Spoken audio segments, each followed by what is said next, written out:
Hi, it's Kevin McCloskey and Fred Gay coming to you.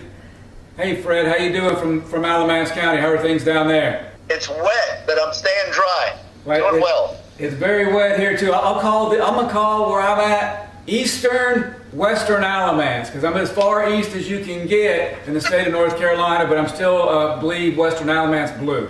Fred and I are going to bring you tonight a feature that we do every year, a spring practice preview, some insights from what's going on at spring practice today. It was actually the official conclusion of spring practice. Obviously, I haven't been there. Fred has. He's going to share some insights from spring practice.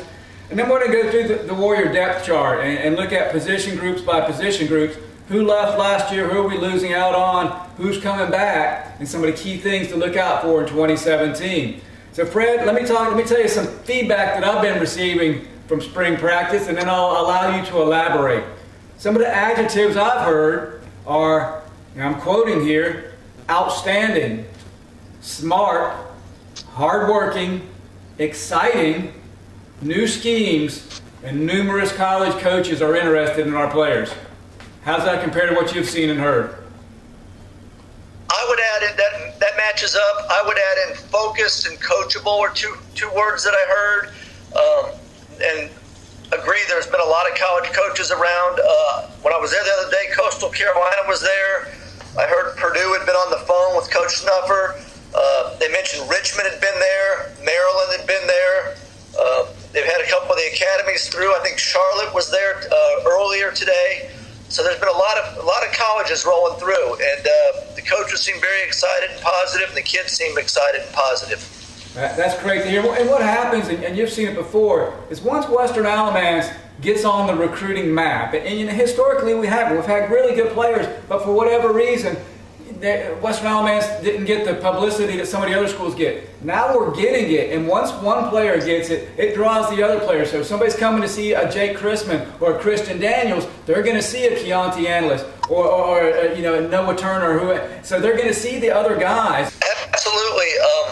Once the coaches start coming through and it becomes a regular stop, they'll come back again. If they see a product that you have or a kid that you have and they like, because let's face it, coaches recruit schools. Coaches have relationships with coaches at the high schools, and that's how they get their information, talking to them on the phone, coming to practices, and they might come to see one kid and like another one. And so that it's positive all the way around. Yeah, absolutely. I agree 100%. Have you noticed anything or heard anything about spring practice? Are there any surprises in the sense that we've maybe got somebody transferred in like a Christian Daniels did last year, or did somebody transfer out? Are we losing anybody? Not that I know of. I had heard that there was a couple of kids that enrolled around Christmas. I did not see them out there. I've only been out there a couple of days. I asked if they knew of anybody that was coming in, and the word I got is until they're in pads in August, we just don't know. Yeah, those are wise words, because things do change. It's just a state of fluidity, and so we won't know until things suit up. All right, well, let's talk about the depth chart. Obviously, Western had a very good year last year, third round of the state playoffs, lost to Eastern Guilford in the third round, who was a state finalist. So, you know, nothing to be ashamed of. We had a very good year. Everybody should be happy with that. This year, I think the ceiling is actually higher, and I think the expectations are higher, even though we had some key departures. Let's talk about those as we go position group by position group. And we're going to start out with probably maybe one of the best well-stocked position groups of anybody in the state of North Carolina, and that's quarterback. So I look at quarterback and I say, departures, who did we lose? Nobody. Who do we have coming back? Christian Daniels and Jake Chrisman as his backup. Christian, just so you'll know, guys, last night picked up an offer from Purdue University out of the Big Ten. That goes along with offers from the Air Force Academy, Army, Navy, Old Dominion, Elon, Miami of Ohio, Coastal Carolina, and maybe some more that I'm leaving out. A big-time recruit. Jake's got an offer from East Tennessee State. I don't see a weakness there. I mean, any other school in the state in any classification would be jealous of Western Alamance's depth at quarterback. You're absolutely right. I think you're absolutely right. Western is stocked at quarterback. They can run either one of those guys at quarterback and do very, very well. Honestly, the backup at Western would start maybe every other school in the conference and in the area. Either one of those guys, you can feel very comfortable with either one of those guys under center or back in the shotgun. They're both very, very good. They both can throw the ball. They both bring different things, but they both have good wheels too and can run. So they're both dual threat guys at that position. A couple other guys that have been on JV getting some reps throwing the ball. Braden Oakley and Clapp. I keep forgetting. Yeah, but those first two spots are set. Absolutely nothing to worry about at quarterback. Yeah, and I'm thinking like this year, this is Christian's second year. He came in last year, had an outstanding year. He did get hurt for a few games. Jake, I say filled in. Jake took his spot and played extremely well during the games that he played quarterback.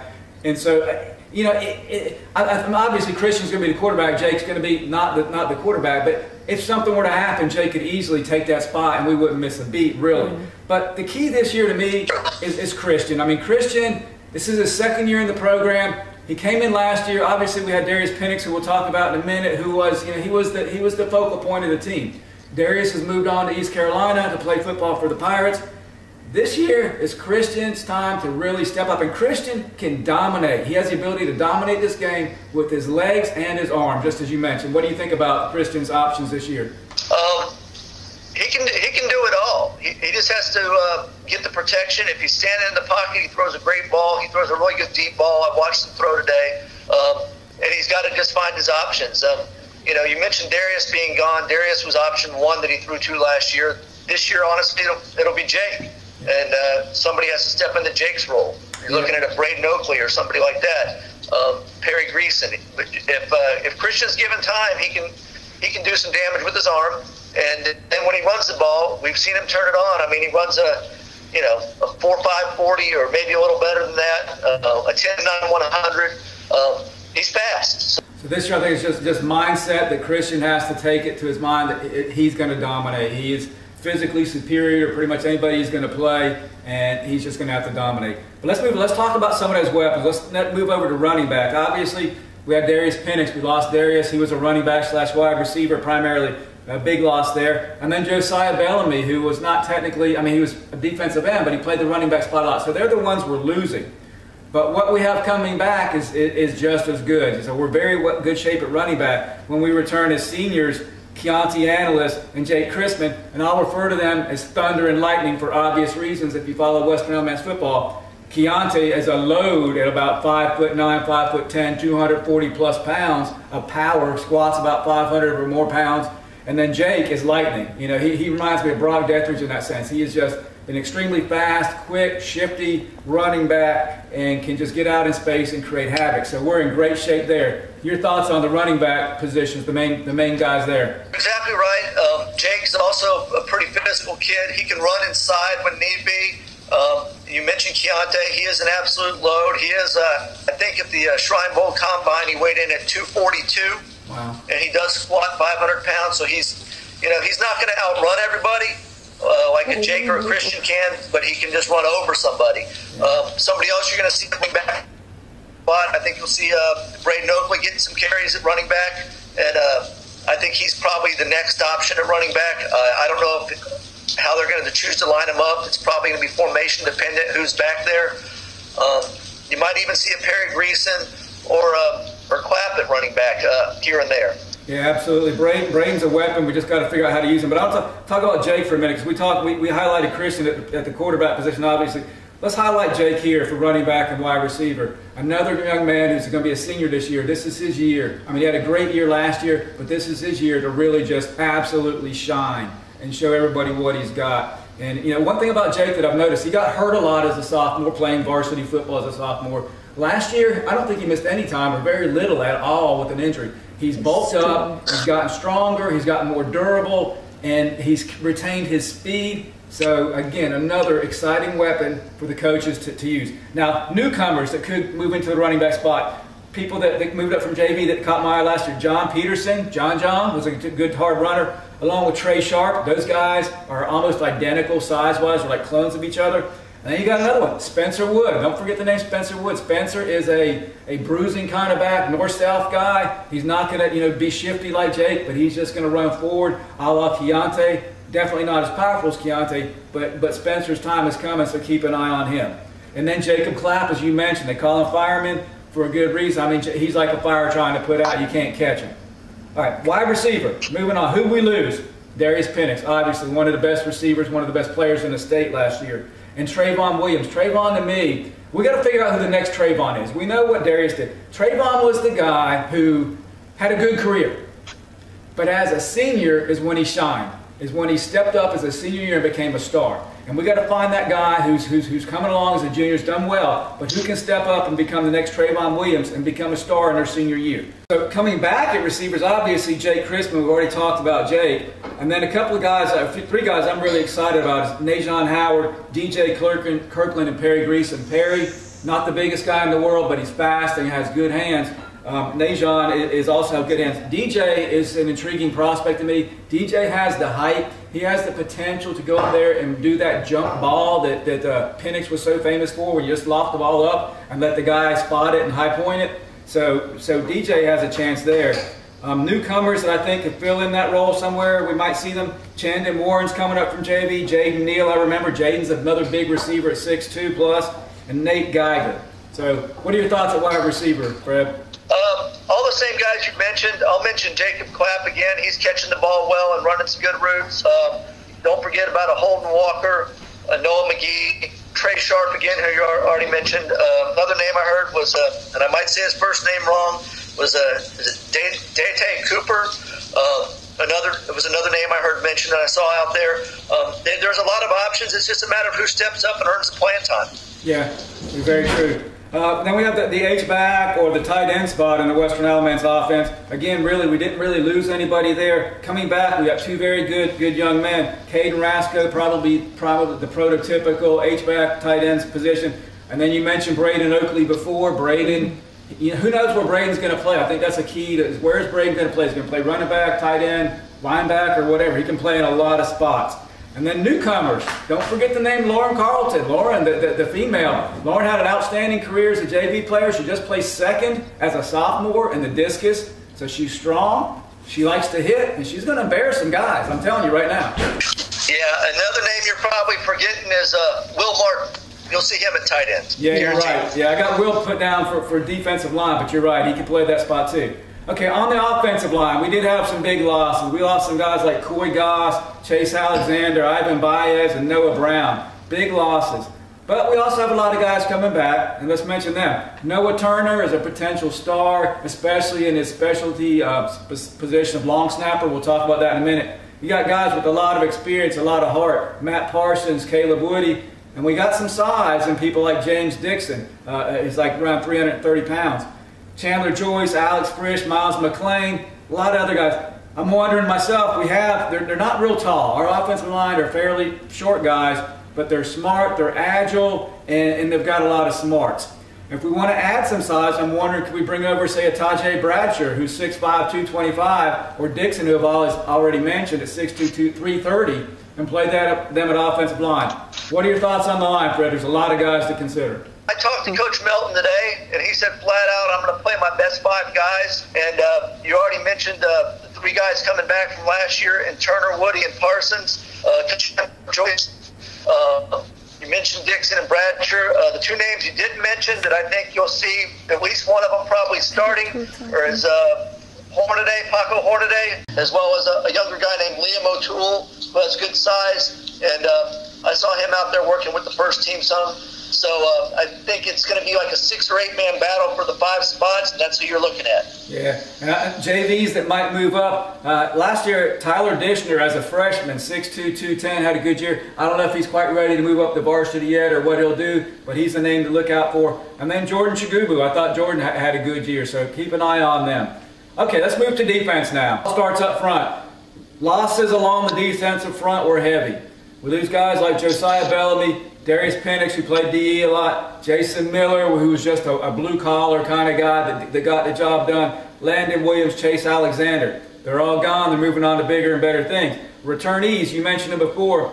Big key in my point is Will Martin. Will Martin has the potential to dominate along the DL. Tajay Bradshaw has got to understand that he is bigger than stronger than anybody out there. Then we got James Dixon. One thing that intrigues me, you sort of mentioned this to me, Keontae Analyst. Is there a possibility that Keontae will move from linebacker to defensive line? I asked that question actually, and it's a possibility in certain packages. specifically like a speed package or something like that. But they really like him at linebacker because he knows the position so well. So I think that they're going to try to keep him at linebacker, and they're really looking for, like you mentioned, Tajay Bradshaw and James Dixon to step up at defensive tackle. James Dixon, to me, he is your prototypical defensive tackle. He's just got to realize that he's there. Yeah. The team needs him, and he needs to fight for that spot and fight to hold that spot. Another name, Will Martin, you mentioned the defensive end. Look out for Josiah Mitchner at defensive end. He's maybe not as heavy as I'd like him to be, but he looks to have added some good weight, some muscle, and then your other guys are going to be crossovers from the offensive line that we've already talked about. Right, yeah, I had Josiah down as my newcomer to watch. He started out as linebacker to move to DL for the JVs last year, and so I don't know where he's going to end up at varsity, but yeah, you can't count out a Mitchner, especially at Western Alamance. All right, linebacker. We started talking about it already when we mentioned Keontae. Obviously, exceptional linebacker. The question becomes, if he moves to DL, who will take his spot there? But then his counterpart will be Caden Rasco. No questions asked. Caden's an outstanding linebacker. Beyond that, I really don't know. Lauren Carlton plays linebacker. Josiah Mitchner could play linebacker. Riggs Long. What are your thoughts about linebacker? Well, you've got two-year starters coming back, like you mentioned. Cody Wilkerson's back. He provided some good backup before. You mentioned a couple other names. Another name that I heard might get some work at linebacker you mentioned earlier is Peterson, John Peterson. Wow. Okay. That's one I didn't know, and I'm glad you mentioned Cody Wilkerson. I actually had him down on my paper, and I failed to mention his name. So, yeah, linebacker has been a strong suit of Western Alamance's defense, and I'm sure it will continue to be so, especially when you anchor with Rasco and Analyst. So we're good there. Okay. Moving over to defensive backs. We know we've had some key losses, and guys like Trayvon Williams, Seth Cook, and Case Cooey, big losses, but I'm very optimistic. Whereas last year I thought defensive back was sort of a question mark that turned out very well, but it was an unknown. This year I feel very positive about the guys we have. We've got some thoroughbreds back there, guys like Jake Christman, Christian Daniels, Perry Greason, who obviously are thoroughbreds. They're going to play both ways.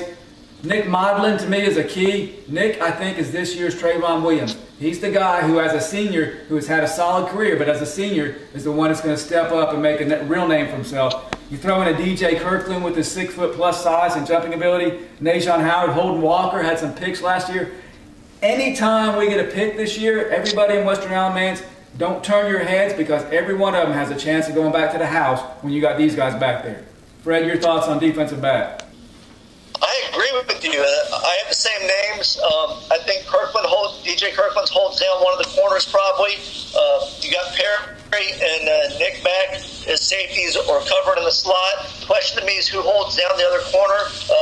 Is it going to be a Jake Christman playing both ways and holding down the corner? Does somebody like a Trey Sharp or a Holden Walker step up and get that job? Najon Howard, Christian Daniels, and Jake, when you use them at safeties, I mean, Christian's getting a lot of his offers at safety. He's 6'2", 200 pounds. They can cover a lot of ground. We saw him play center field back there and knock down a lot of balls. The defensive backfield should be a strength as long as somebody locks down that second corner spot. Yeah, and one other thing, in any defensive backfield, if you want to have a good defensive backfield, you need an enforcer, and Jake Christman's that guy. Last year, Jake laid out some folks, and like I said, he's getting bigger and stronger each year. If I'm an opposing wide receiver, don't go across the middle on Jake Christman, I'm telling you. All right, special teams, we lost really a great player in Jacob Christopher. Great kicker, great punter, so he played at multiple positions. But another one where I feel exceptionally well about the guys we have coming back, especially as kickers. Talk about Jackson Brooks, who did a great job, as a JV kicker and varsity kicker. And then you throw in the secret weapon, Joshua Carty, the soccer player. Will he be back this year? I sure hope so. The kid has a cannon for a leg. And then you've got Landon Fogelman, who's a JV kicker coming up. And it's not just about the kickers. We have one of the best long snappers, not only in the state, but in the country, and Noah Turner. What are you hearing about the special teams, Fred? I think Jackson Brooks will be your punter. Noah Turner, obviously, is your long snapper. And Joshua Carty is coming back. He was kind of a kickoff specialist last year. I hear he's been working on field goals. Kid's got a big leg. Let's be honest. The kid's got a D1 leg if he works on it. can work on the accuracy on field goals. I mean, he's got a 50-yard leg, and that's a weapon. Absolutely. So don't count that out. Now, so that kind of covers things. And one other thing I want to mention about, as far as the depth chart, let's talk about the coaching depth chart. Hopefully we're going to get all the coaches back this year. We've had a great continuity in the staff. And one thing I want the fans to understand is that Western Alamance is what it is because of the coaches. Okay, so don't forget that. Yes. Season outlook. Things change this year, people. The conference realignment is in effect now. We've heard about it for a few years. It's in effect now. No longer will Williams be in our conference. No longer will Eastern Guilford be in our conference. We will still play Williams in a non-conference game. We're going to start off the season with 2 road games at Southern Alamance and Williams. Who knows what's going on there. Graham's back on the schedule. We don't have a big-name marquee opponent, like Butler out of Charlotte. So Graham's back on the schedule. We had a new team. We've never played them as far as I know, or at least in my years at Western Alamance. Roxborough, Person County. We played them mid-season. I did a little bit of research. They were 7-5 last year. They had some big wins, had some really big losses. You know anything about Person County, Fred? Honestly, I don't know a lot. They lost in the first round of the playoffs, but that's 4A playoffs. They're moving down in class with the realignment. They've seen some big teams before. I think we played them in a JV game last year or the year before. But I have not seen in person. I haven't seen them. Yeah, so we don't know about that. Who knows? That's a conference game. We can't take them lightly. But really, when you look at the schedule, guys, it all comes down to the end of October and the end of October. We play Eastern Alamance. If I'm looking at the schedule, I got to be honest with you, that's the game of the year. Now, what's interesting is because of the conference realignment, we play them at home again. We played them at home last year. We get them back at A.M. Prim Stadium, Dave Moore Field next year. So that's going to be the game of the year. Follow it up, close the season, senior night against Northern Guilford. Not the marquee game it used to be, but we can't ever take the Nighthawks lightly. But Fred, I'm really looking forward to, I got to be honest with you, I'm looking forward to being undefeated going into October 27th.